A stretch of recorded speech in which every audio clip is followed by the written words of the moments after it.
What's going on, guys?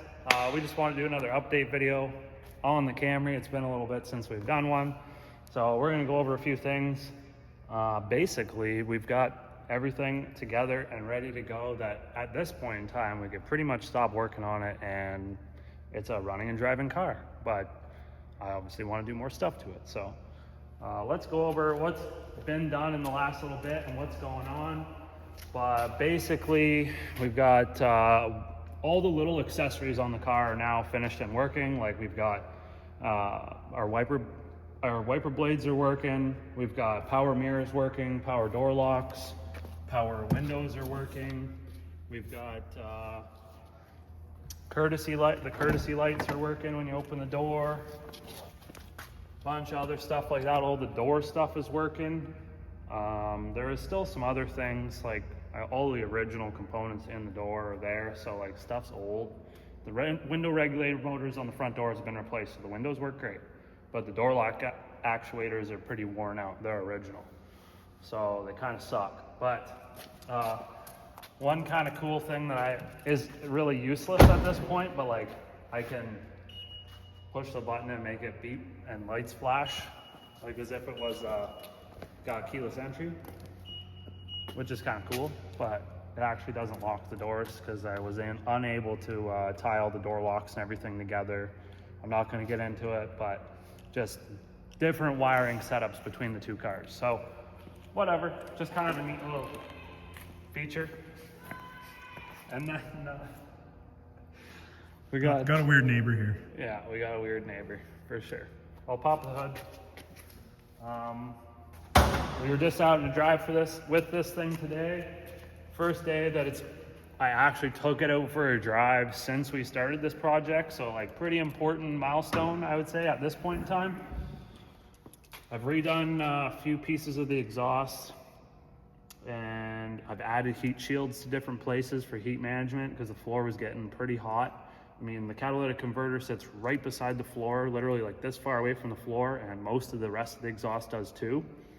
So without having the carpet in there, I ran the engine for like 2 hours, increased the RPM for 20 minutes and just do testing, and found that the floor near the passenger side footwell was getting very hot. So we added custom heat shields to that area.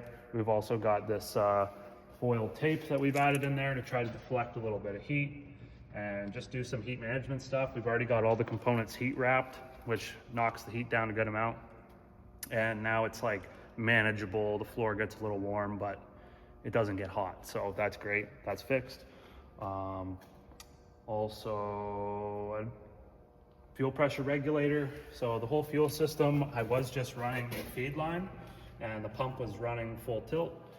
And that was a problem because we were like overfueling like a bastard. So we put a regulator in there, set it to what we needed to set to. So now when you start it up, it idles great, how it's supposed to. We're running 43 PSI fuel pressure all the time, and it drives the way it's supposed to. We no longer have a bunch of white smoke coming out of the exhaust from overfueling, which is great.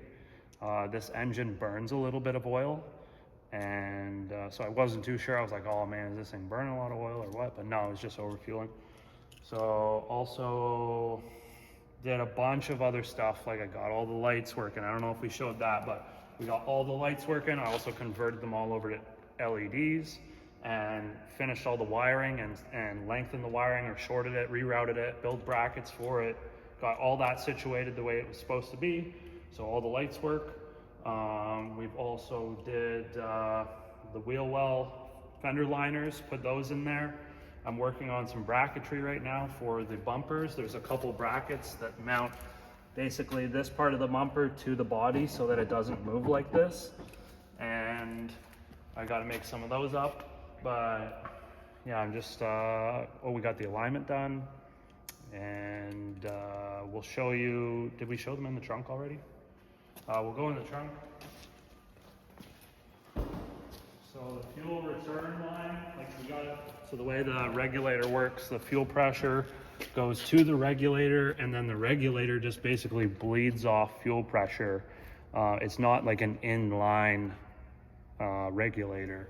So I sort of learned how regulators work, and makes sense, but at first I didn't quite understand, but now I understand. So it bleeds the fuel pressure back off to the tank with the return line.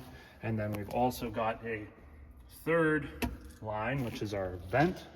So this I actually have running down over to where the original filler cap is. And we've just got a little pod filter in there right now, just so that this actually will vent to the atmosphere so the fuel vapors stay out of the car, which is perfect.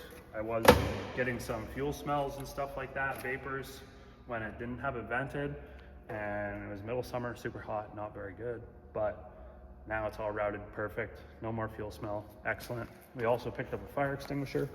I might pick up a second one just to be extra safe. Doesn't hurt to have fire extinguisher, man. If the thing catches on fire, you better be able to put that out. And then I still have to do a couple things. I want to put a hydraulically operated parking brake on it. Like, you know how you see those like drifting handbrakes? I want to like modify one of those to be ratcheting and make it the parking brake. And so I'm going to try to figure out a way that I can plumb that into the hydraulic system and have some sort of switching valve or something like that that'll work with that whole thing and make it look pretty stock. I've got room in beside the driver's seat. So that's another thing that's up and coming that I'm going to try to do. I've also got some of the fabrics to line the trunk. And you can see we've got this one on here. I've got another one that goes in down here. But then obviously now that there's no spare tire here, the floor piece is actually missing. So first I'm going to have to make up some wooden boards that sort of fill this in. And same with that side. And then I'm gonna probably go to the junkyard and pick up a few pieces out of the trunk, some fabrics out of some random vehicles, hopefully a Toyota, so that this sort of matches in color and texture. And then I'll have to cut it and trim it all out so that I want the trunk to look like pretty fabric and stock, you know what I mean? Except for the fuel tank that's sitting right here. Also, I was thinking like another way to disguise a fuel tank would be to put like a cardboard box and then just like with Sharpie write like engine parts or something like that, and then just have like a bunch of random stuff in there in the box, so like just looks like there's a box with a fuel tank in it or something, you know. But yeah, we got all the interior just put in it last night, finished up like all the rest of the little pieces. Even though I had it all together, I had to take it all apart because I needed to do wiring and stuff for the power windows and door locks and all that other stuff with old Camry parts wired into the Lexus wiring. So it was a whole thing, but it's done now. So we've still got lots of little things to do, but for the most part, it runs and drives, it goes forwards, it stops, the brakes work good. The alignment needs to be tweaked a little bit, just as far I can feel the steering, needs a little toe in. But that's pretty much it for the update. I'm sure I'm missing a few things. I got my clock working. That's important, everybody wants the clock. And I also double stacked some radios there. 2001 Corolla radio with the disc plate on top, and then we got the old school cassette deck Clarion. Anyone has any nice old school Alpines, let us know. Yeah, we're looking for them green button Alpines, cassette deck. Anyhow, well, yeah, it's pretty much short and sweet. Hopefully you guys liked the video. Got any comments, throw them in the comment section. So thanks for watching. See you in the next one.